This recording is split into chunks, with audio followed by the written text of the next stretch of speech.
So we'll go on to the next speaker, Dr. Ramesh Joyce will introduce. I have great pleasure in inviting Dr. Dipankar Nandi, Professor, Department of Biochemistry, Indian Institute of Science, Bangalore. Dr. Nandi did his bachelor's degree in science from University of Bombay and master's degree in microbiology from Baroda. He did his PhD from Department of Molecular and Cell Biology and graduate group in endocrinology, University of California, Berkeley, USA.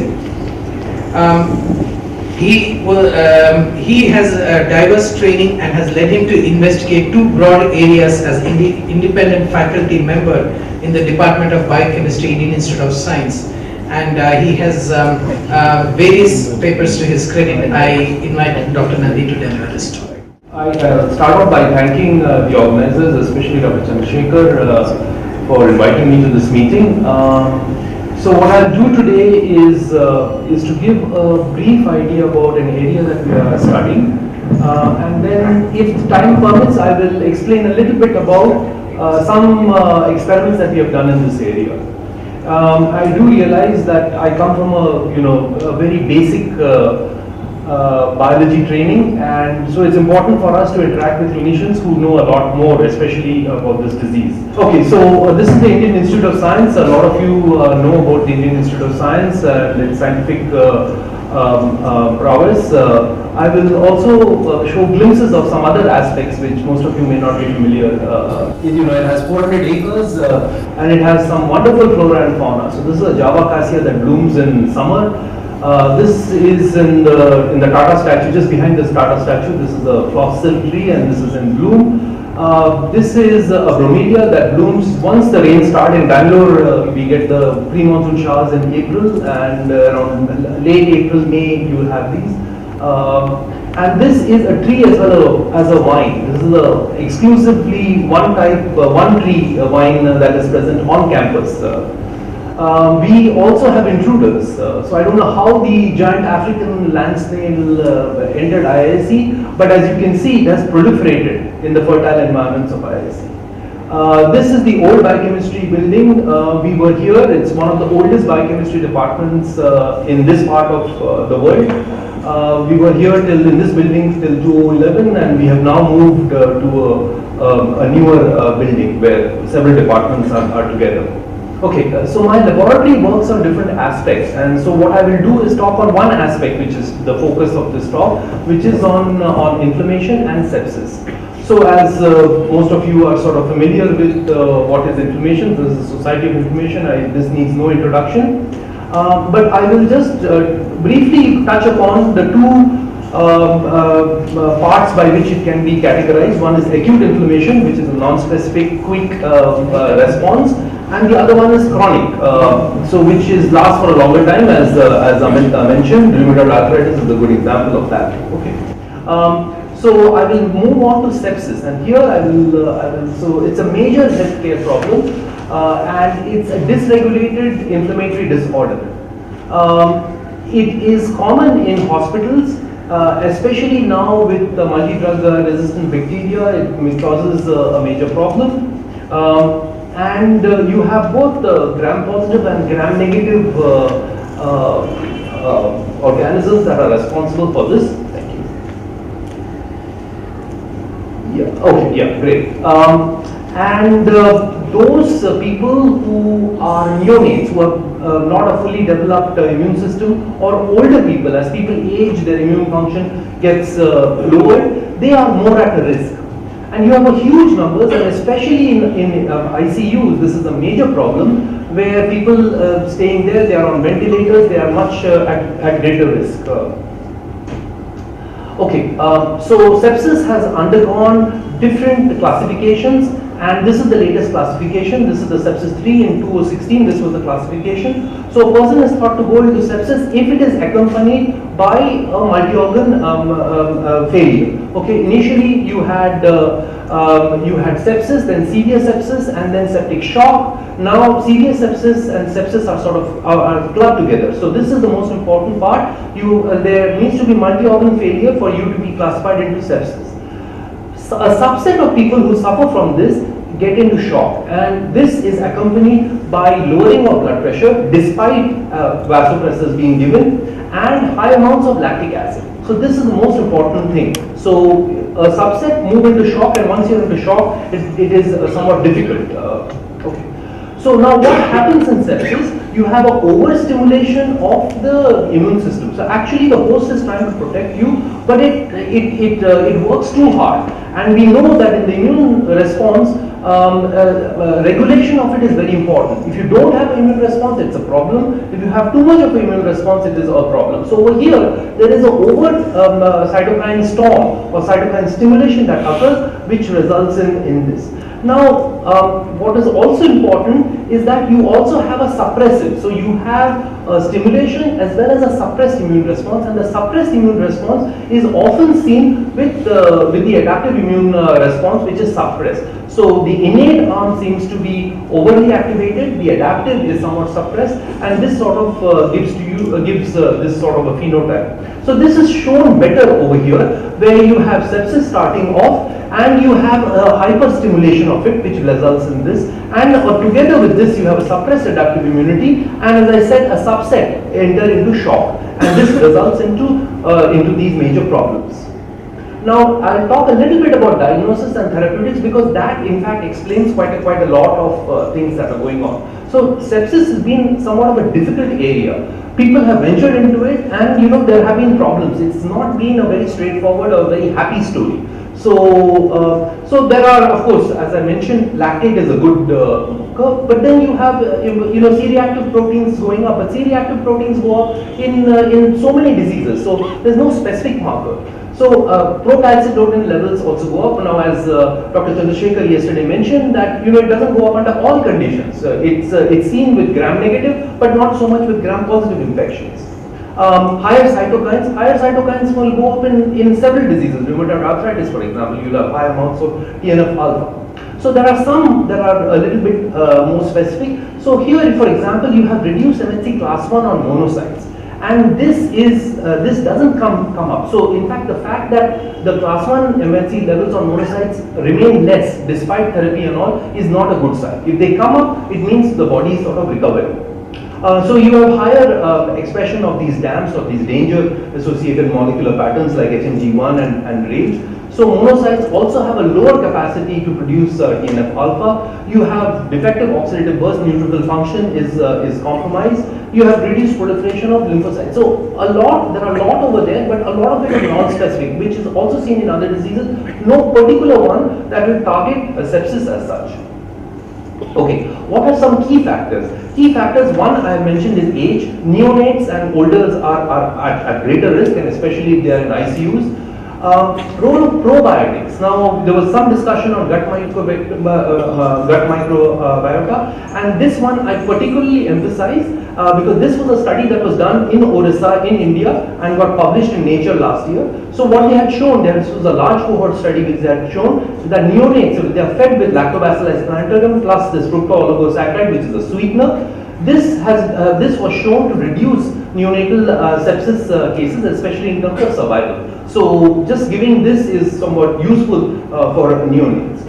The other important part is that humans are very sensitive to lipopolysaccharide or LPS, right? So any IV thing that is injected, whether it's saline or glucose, it is tested for endotoxin. Endotoxin is nothing but lipopolysaccharide, which is present on several gram-negative bacteria, which is shown over here.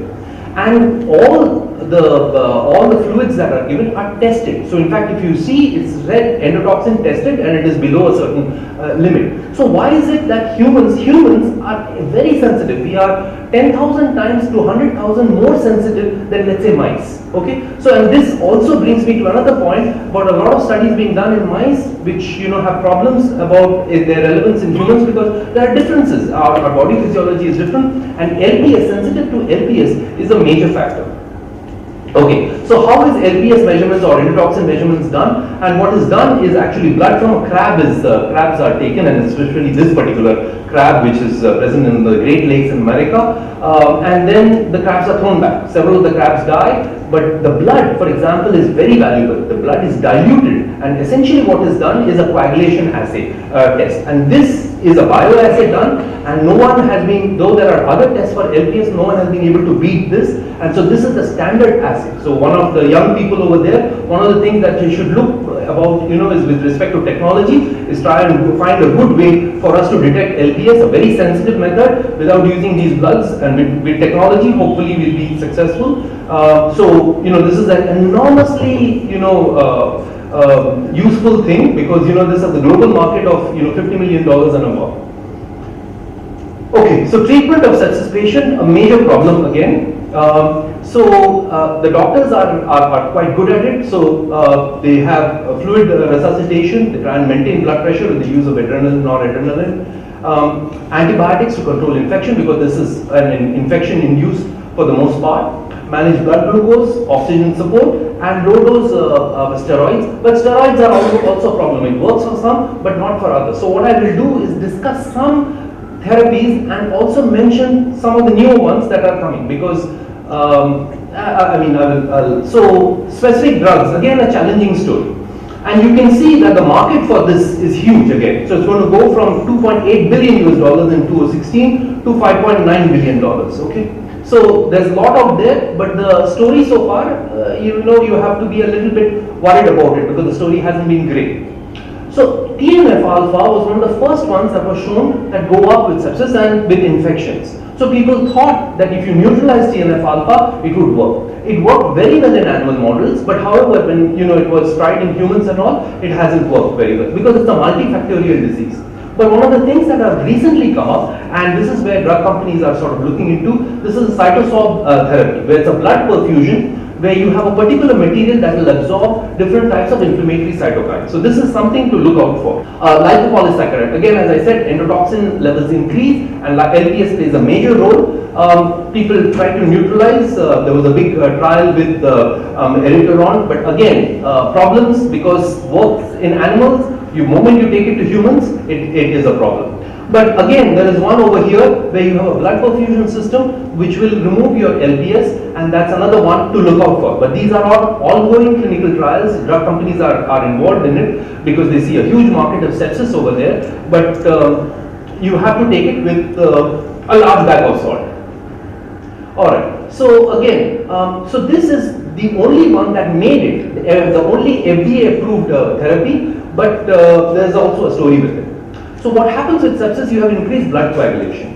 So there you have activated protein C, which plays an important role over here. And so Eli Lilly, for example, came up with this molecule, which was a recombinant human activated protein C. So in 2001, it was approved by FDA for treatment. But unfortunately, once more people started taking it, there were cases of increased bleeding and complications. So in 2012, it was withdrawn. Okay. So subsequently, people are trying to make modified forms of activated protein C, where which will not have these bleeding problems, but will show anti-inflammatory properties. But we have to just wait and see about it. All right. So there are other drugs in the pipeline that people are trying, and I'll just briefly mention a few. So statin, which is a serine protease inhibitor. So again, so this is another one that is important, which is involved in coagulation again. Thrombomodulin, which is important on endothelial cells, and again there's a relationship with activated protein C over here, and administration of intravenous immunoglobulin. This again is controversial. Okay, so Amit talked a little bit about checkpoint inhibitors and the anti-PD-L1, which is also a checkpoint inhibitor, which is used very much in treatment of cancers. So there people are also trying this in sepsis. So we'll have to see how that works. Human alkaline phosphatase is interesting because it dephosphorylates LPS and ATP, and has been found to be useful in acute kidney failure patients. So again, we'll have to see how this sort of works out. Interferon beta, some of you know interferon beta is used in treatment of some autoimmune diseases. So this again, there are people who are trying to see its role in vascular leaks, organ failure, and especially people suffering from acute respiratory distress syndrome. IL-7 is also being used. IL-7 helps in growth of lymphocytes. As I said, during sepsis there is suppressed adaptive immune response, so we'll have to see how this one works out. So this is a new generation antibiotic because it has a better efficacy against gram-negative infections. And then you have vasopressors over here, which are similarity to a norepinephrine, which again we'll have to just see how that works out. So overall, if you're a cynic, the way cynic says, if you want to fail, please work on sepsis because odds are really high that you're going to that you're failing. On the other hand, if you take a look at what Winston Churchill said, success is the ability to go from one failure to another with no loss in enthusiasm. This is particularly important for graduate students and for people working in sepsis. So I've taken this dictum and initiated a small project on this. Because we are mouse folks, we work on mice systems because it's easier to manage. So there are three main models. Okay. One is the endotoxic shock model, where you give large amounts of LPS to mice. As I said, mice are not as sensitive. You give large amounts and they go shock. But this is different from the infection scenario. The model that a lot of people use is the cecal ligation, where you puncture holes in the gut contents come out, and it's long drawn out. This is one that often a lot of people use. The one that we've used is a live infection model, where we've used Salmonella typhimurium, which is an intracellular pathogen. We inject it intraperitoneally. It results in a huge burst of cytokines, and that is one of the models that we have used for our purpose. Okay. So what we do is intraperitoneal injection of Salmonella typhimurium, and then we look at survival. We collect different organs and then see what happens. So just one brief mention about Salmonella typhimurium. Typhoid occurs, you can see it's mostly a Southeast Asian disease, and this is where, but mortality is very less because it can be handled antibiotics, very sensitive to antibiotics. What is interesting is with the onset of AIDS, the mortality has greatly increased, and the ones that is targeted is Africa. And that's because what HIV infection does is it depletes a lot of CD4 positive cells, and some of the CD4 positives in the gut are responsible for production of IL-17, which protects. So what happens now is not only your CD4 counts are less, but you now become sensitive to non-typhoidal seroas like Salmonella typhimurium, and as a result of which you're compromised. Now mortality over here increases to about 20%. So this is a double whammy. Not only people are dying of AIDS, now people are dying of AIDS as well as non-typhoidal serovar infections over here. So this is how we justify all the work that we do with Salmonella. Okay, so injections are done, and you can take a look at organs. You can look at it quite a lot. So what we have done is we have used a peritonitis model, which is we inject intraperitoneally. It results in a large burst of cytokines and infiltration of leukocytes into the peritoneal cavity. Okay, so one of the areas of interest is oxidative stress and nitric oxide, which is of interest to the laboratory. So in low concentrations, NO is a signaling molecule, right? And in higher amounts, it is toxic. It kills a lot, especially because it combines with superoxide to form peroxynitride. Okay. Now, what are some of the FDA-approved NO drugs? Okay. So the direct effects are you have organic nitrates, and which is important for treatment of acute angina, and inhaled NO, especially for neonates, for treatment of pulmonary hypertension. Now, what are some of the indirect effects? The indirect effects are the ones with Viagra, because what happens is it inhibits the breakdown of cyclic GMP, as a result of which the erectile function can be restored. Right. Alright, so we started looking at the role of nitric oxide over here. And this is just to show you that you have infiltration of peritoneal cells, and you have increased nitric oxide, intracellular NO, which was done using specific dyes. You have increased reactive oxygen species, and you have both different types of ROS that's being generated. Now, how is nitric oxide made? So there are three different enzymes responsible for it. You have the neuronal NOS, you have the endothelial NOS, and you have the immune NOS. If you take a look in literature, you will have all different NOSes playing a role in sepsis. So it's good to take a look at literature, but you need to figure it out for yourself as to what is happening over here. So we had done a real time to show that NOS1 is not induced, neither is NOS3. The one that is induced in our system is NOS2. So most likely the NO that we are seeing, the increased amount of NO that we are seeing in our peritoneal cells is being made by NOS2. Okay. So subsequently, this is post-infection. We do CFU, as I've said, we collect the lavage, we look at survival. You can do a lot over here. So then we started investigating mice that lack NOS2 to see what happens. Okay, and this is just to tell that B cells don't make the NO. NO is primarily made by macrophages and neutrophils, and it is made in a NOS2 dependent manner, because you don't see this increase in NOS2 in mice, NOS2 knockout macrophages or neutrophils. What is interesting is superoxide is also increased in macrophages and neutrophils, and in the NOS2 knockout mice, again you don't see. So when you're removing or you're obliterating NOS2, not only is NO reduced, but also ROS is reduced. So clearly telling you, that the two are talking to each other.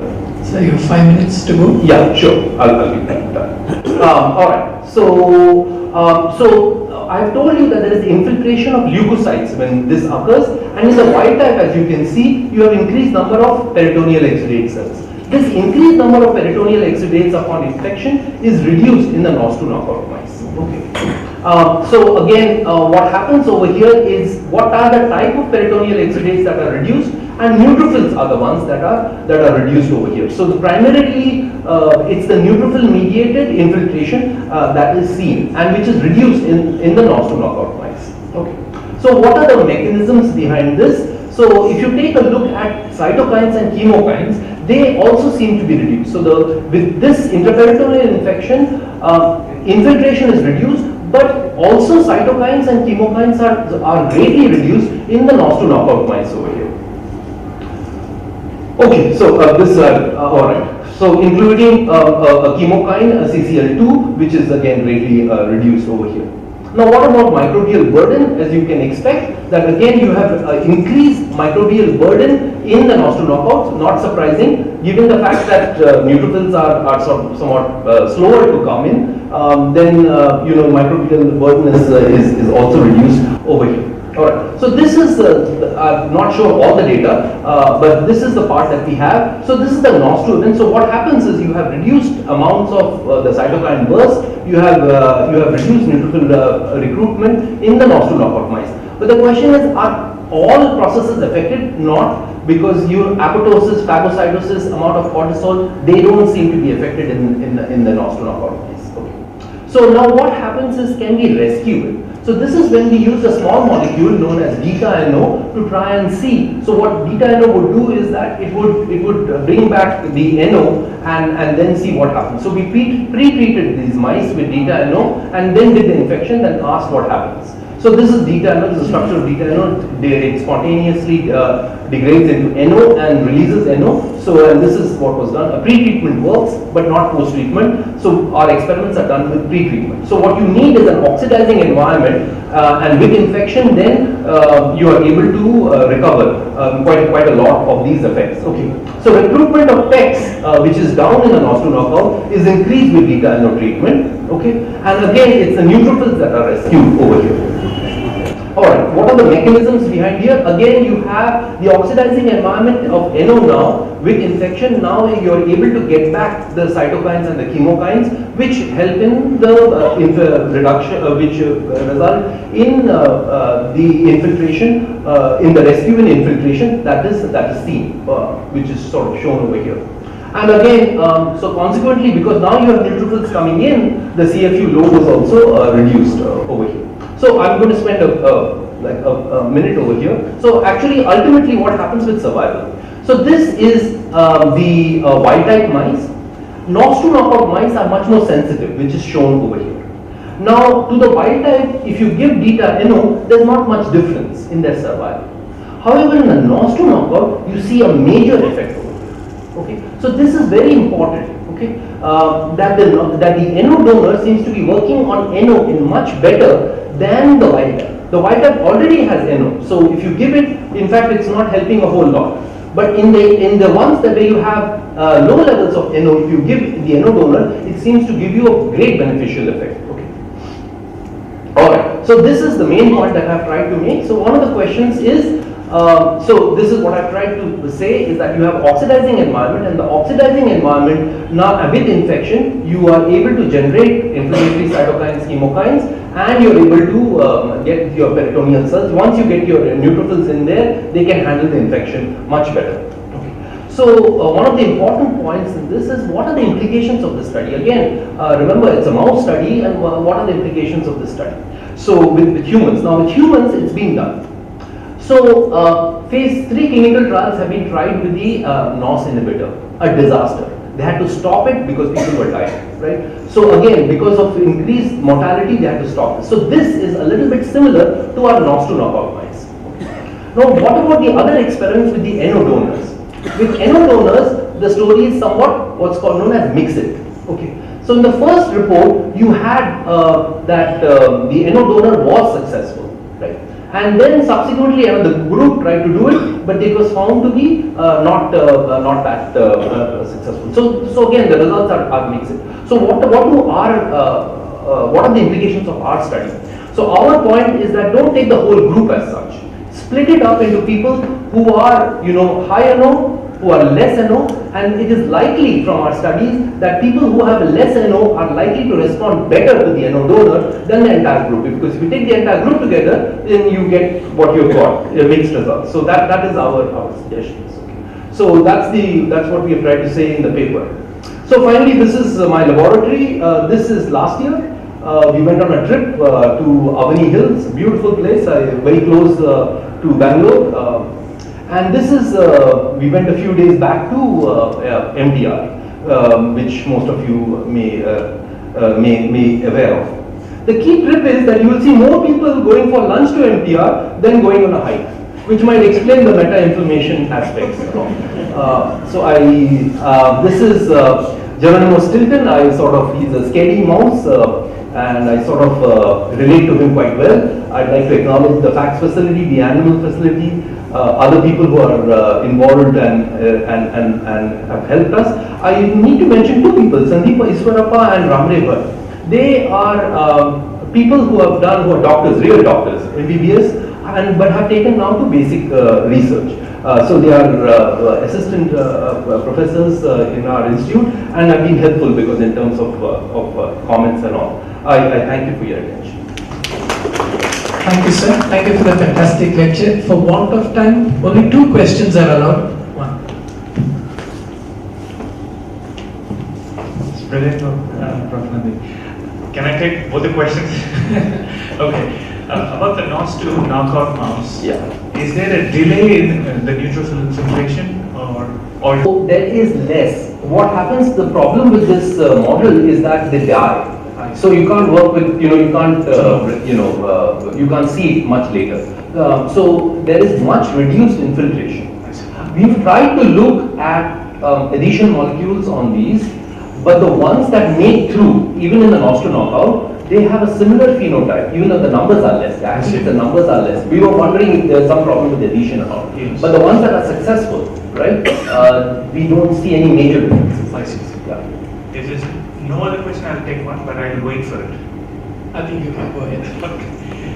It's a brilliant idea on the NOS-based or NO-based stratification relations. So we would be hoping to take the blood cells and look at NOS expression, or? That's right. So what you could do is you could do that, or you could even, it's easy to measure NO. NO is very short-lived, but there's a surrogate. You can measure nitrite, which is what we do. Yeah. So you could take the blood cells and you can then categorize people into high NO versus low NO. At this point, I'd like to also mention that the regulation of NO between mice and humans is also different. By and large, humans produce lesser amounts of NO than mice. So especially the strain that we use, Black 6, they're very high producers, right, of NO. Whereas humans by and large are less. There's controversy regarding NO, especially, and the regulation is also NO.